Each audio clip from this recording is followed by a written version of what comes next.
আসসালামু আলাইকুম ওয়া রাহমাতুল্লাহি ওয়া বারাকাতুহু। আলহামদুলিল্লাহ আলহামদুলিল্লাহ নাহমাদুহু ওয়া নাস্তাঈনুহু ওয়া নাস্তাগফিরুহু ওয়া নাউযু বিল্লাহি মিন শুরুরি আনফুসিনা ওয়া মিন সাইয়্যাতি আমালিনা। আউযু বিল্লাহি মিনাশ শাইতানির রাজীম। বিসমিল্লাহির রহমানির রহিম। ওয়া মা আরসালনাকা ইল্লা রাহমাতাল লিল আলামিন। শ্রদ্ধেয় দর্শক মণ্ডলী, আব্বাজানেরা, ভাইয়েরা, আমি অনুরোধ রাখবো, যেটা বলবো একটু অন্তত শোনার। আমরা তো এগুলা শুনতে ভালোবাসি না। যদি একটা খারাপ সিনারি মোবাইলে চলে আসে সামনে, আমরা সেটাকে সেভ করে নিয়ে ডবল করে, ডবল, চার ডবল করে দেখি, মনে স্বাদ মেটাই।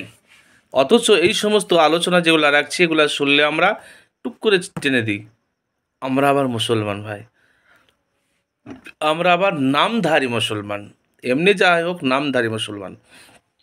তো যেটা বলছিলাম, বিশ্বনবীর জীবনের একটা ছোট্ট ঘটনা শোনাবো।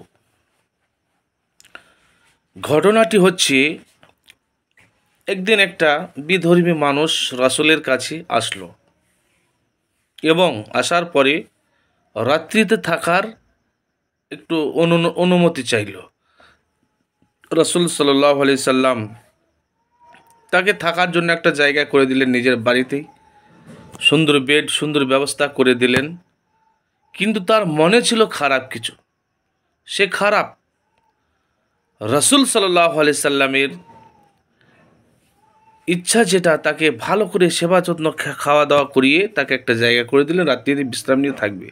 রাসূল বুঝতে পারছেন সে বিধর্মী, সে বদমাইশ লোক। রাত্রিতে সেই ঘরে থাকলো, রাতে উঠে সেই বেড বা বিছানায় এমনভাবে নোংরা, এমনভাবে মলত্যাগ, প্রস্রাব পায়খানা করে রেখে চলে যায়।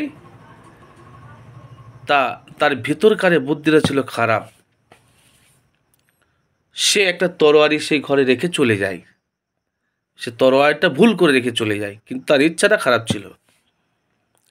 এমতো অবস্থায় সকাল হয়ে গেল। রাসূল সাল্লাল্লাহু আলাইহি সাল্লাম ভাবলেন যে রাত্রিতে মেহমান ছিল আমার ঘরে কেমন আছে দেখি, খোঁজ রাখি।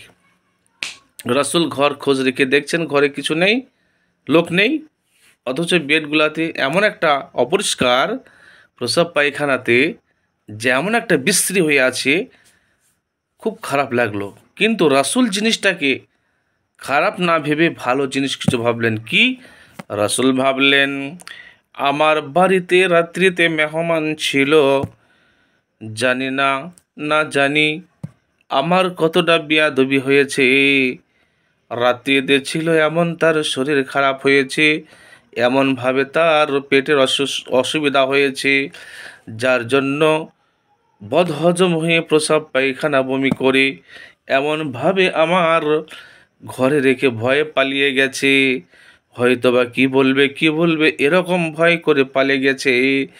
রাসূলের ভিতরে কত সুন্দর সৎ ইচ্ছা বা সৎ মনোভাব। রাসূল তার খোঁজ করলেন, খোঁজ করে পাওয়া গেল না।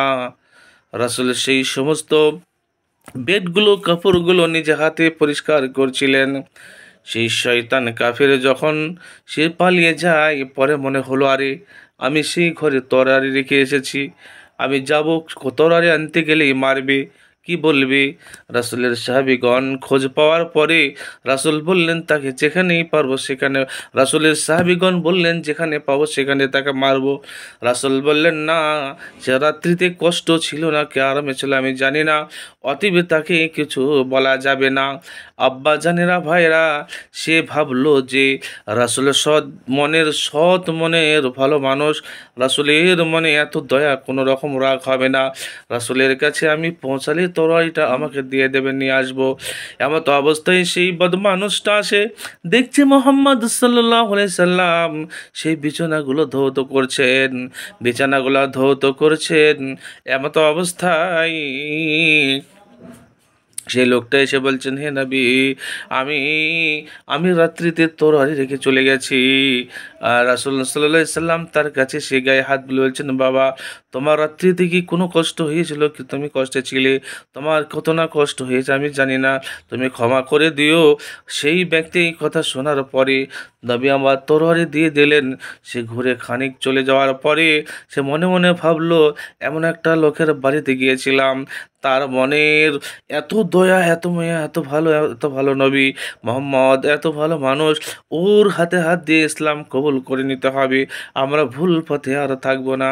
আব্বা জানেরা, ভাইরা, সেই ব্যক্তি রাসূলের কাছে এসে বললেন, মোহাম্মদ আমি ভুল করেছি, অন্যায় করেছি, ক্ষমা করে দিয়ে আপনি আমাকে ইসলামের ভিতরে দীক্ষিত করে নিন।